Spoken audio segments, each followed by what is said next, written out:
ডিবলত মাছৰ পোনা দেখাবলৈ আহিলোঁ ৰূপচন্দা। ইমান ধুনীয়া ফল মূল মানে দেখিলোঁ, লেচু এজোপা বিৰাট ধুনীয়াকৈ লাগিছে, ভাল লাগিলে দেখি। আমাৰ মানুহবোৰে লেচু ৰুব লাগে, আচলতে নোৰোৱাটোৱে আমাৰ প্ৰব্লেম। ৰুলে মানে কি হয়, লেচু খাবলৈ হয় আৰু নিকিনাকৈ, নহ'লে 200 টকাত ঝুকা লয় নহয়, 200 টকা 100 টকা 80 টকা। আৰু ল'ৰাবোৰে আমাৰ আজিকালি খেতি নকৰা হ'ল, তাৰমানে ল'ৰাবোৰে মেইন কথা, বেলেগ একো নাই।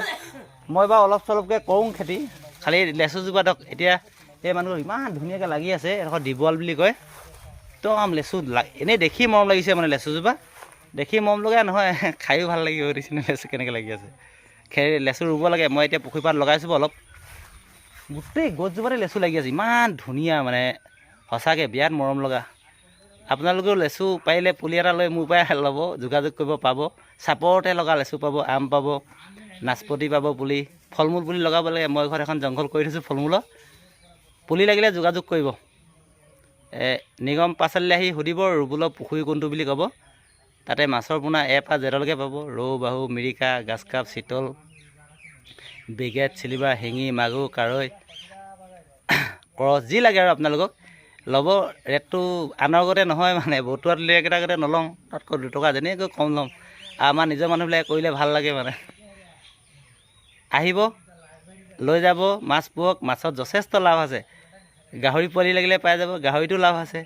যোনে যোনটোকে পোহে, যিটো সুবিধা। আজিকালিতো চোতালতো মাছ পুহিব পৰা অপশ্যন আছে। শিঙি মাছ পকা বনাই পুহিব পাৰে, কাৰৈ পুহিব পাৰে।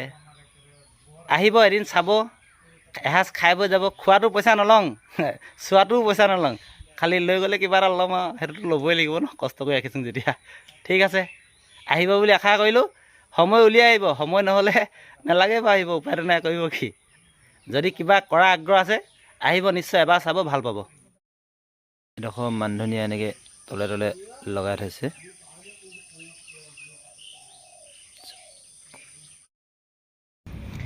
বৰ্তমান মই লেঙেৰিত আছোঁ। ইয়াৰ ৰূপচন্দা অক্সিজেন পেকিং আছে। চাইজ দেখিছে নাই কিমান সুন্দৰ। আপোনালোকে যোগাযোগ কৰক, মোৰ নম্বৰটো লৈ লওক। ডাবল পিচ, মজা ডবল পিচ মানে। আপোনালোকক মই নম্বৰটো মই দি দিছোঁ, 8453637524।